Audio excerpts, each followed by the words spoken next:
Hello दोस्तों, जय मसीह की परमेश्वर पिता की स्तुति और महिमा हो। आज हम एक बहुत ही गहरा और महत्वपूर्ण विषय पर बात करने जा रहे हैं। पवित्र आत्मा का उपस्थिति कैसे महसूस करें। बहुत से लोग कहते हैं, मुझे प्रार्थना में कुछ महसूस नहीं होता। क्या पवित्र आत्मा मुझ में नहीं है? पर सत्य यह है कि पवित्र आत्मा हर उस व्यक्ति के साथ है जिसने यीशु मसीह को अपना उद्धारकर्ता स्वीकार किया है। लेकिन उसे महसूस करने के लिए हमें अपने जीवन में कुछ बातें अपनानी होती है। पवित्र आत्मा का उपस्थिति पहले से हमारे अंदर है। जब कोई व्यक्ति यीशु को अपना प्रभु मान लेता है तब पवित्र आत्मा उसमें आ बसता है। बाइबिल कहती है 1 कुरिन्थियों 3 अध्याय का 16 पद में, क्या तुम नहीं जानते कि तुम परमेश्वर का मंदिर हो और परमेश्वर का आत्मा तुम में वास करता है। इसलिए पहला कदम है विश्वास करो कि आत्मा तुम में पहले से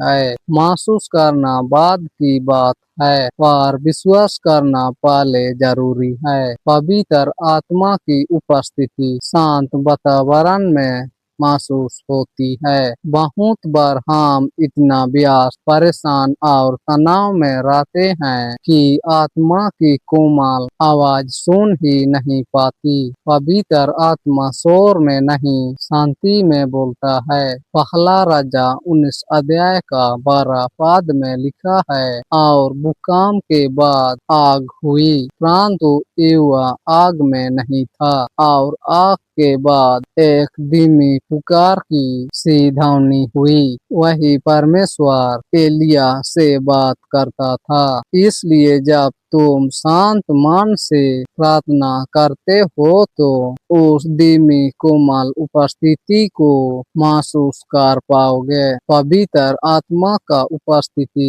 परमेश्वर के वचन से आती है। जब तुम बाइबिल पढ़ते हो तो केवल शब्द नहीं पढ़ते हो, तुम परमेश्वर के आत्मा से जुड़ते हो, क्योंकि वचन आत्मिक है। यूहन्ना 6 अध्याय का 63 पद में लिखा है, जो बातें मैं तुमसे कहता हूँ वे आत्मा और जीवन है। इसलिए रोज बाइबिल पढ़ो, क्योंकि वचन तुम्हारे आत्मा को जीवित करता है। आराधना में पवित्र आत्मा को महसूस करो। जब तुम गीतों, स्तुतियों और आराधनाओं के द्वारा परमेश्वर की ओर अपना मन लगाते हो तब आत्मा शुक्रिया होता है, क्योंकि आत्मा स्तुति में आनंदित होता है। भजन संहिता 22 अध्याय का 3 पद में लिखा है, परंतु तू पवित्र है, जो इसराइल की स्तुति पर विराजमान है। इसका अर्थ है जहाँ स्तुति होती है वहाँ परमेश्वर की उपस्थिति होती है। जब तुम सच्चे मन से गाते हो, पवित्र आत्मा आ जा,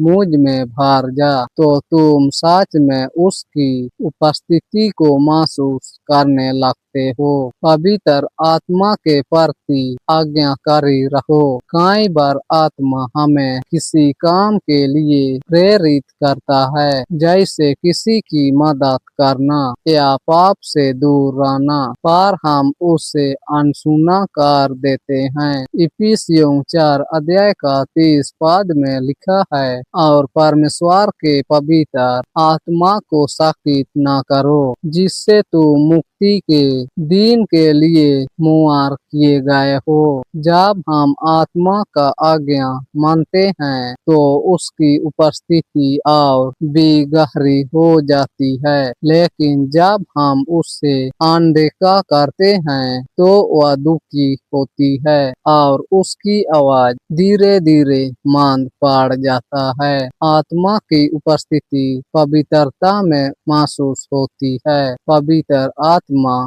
पवित्र है, वह पाप में नहीं रहता। इसलिए जब हम पाप से दूर रहते हैं, क्षमा मांगते हैं और साफ मन से जीते हैं, तो आत्मा हमारे अंदर प्रकट होता है। भजन संहिता 51 अध्याय का 10 पद से 11 पद में लिखा है, हे परमेश्वर, मेरे भीतर शुद्ध हृदय उत्पन्न कर और मेरे भीतर स्थिर आत्मा नवीकृत कर। मुझे अपने सम्मुख से निकलना दे और अपने पवित्र आत्मा को मुझ से न लें। जब दाऊद ने पाप के बाद प्रार्थना की, तब उसने आत्मा की उपस्थिति को फिर से चाहा। हम भी जब पश्चाताप करते हैं, आत्मा की उपस्थिति फिर से जीवित हो जाती है। आत्मा की उपस्थिति प्रेम, शांति और आनंद में दिखाई देती है। पवित्र आत्मा को महसूस करने का सबसे सरल तरीका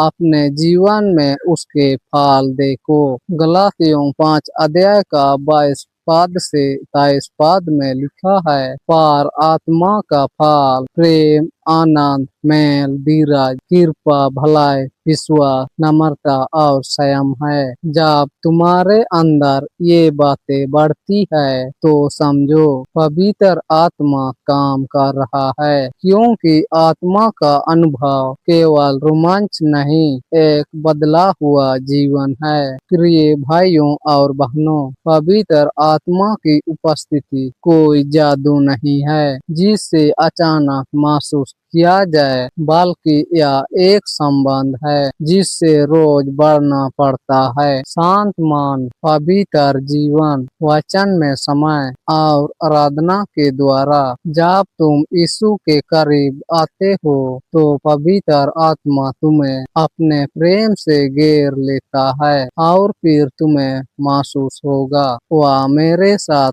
है, मेरे भीतर है और मुझे मार्ग दिखा रहा है। रोमियो 8 अध्याय का 14 पद में लिखा है, क्योंकि जितने लोग परमेश्वर के आत्मा के द्वारा चलाए जाते हैं, वे ही परमेश्वर के पुत्र हैं। तो दोस्तों, इस वीडियो को देखकर कैसे लगा, कमेंट करके आप लोग जरूर बताना। मैं इस वीडियो को यहीं समाप्त करता हूँ। अगले वीडियो में फिर मिलेंगे। तब तक के लिए फिर से आप लोगों को जय मसीह की। आमीन।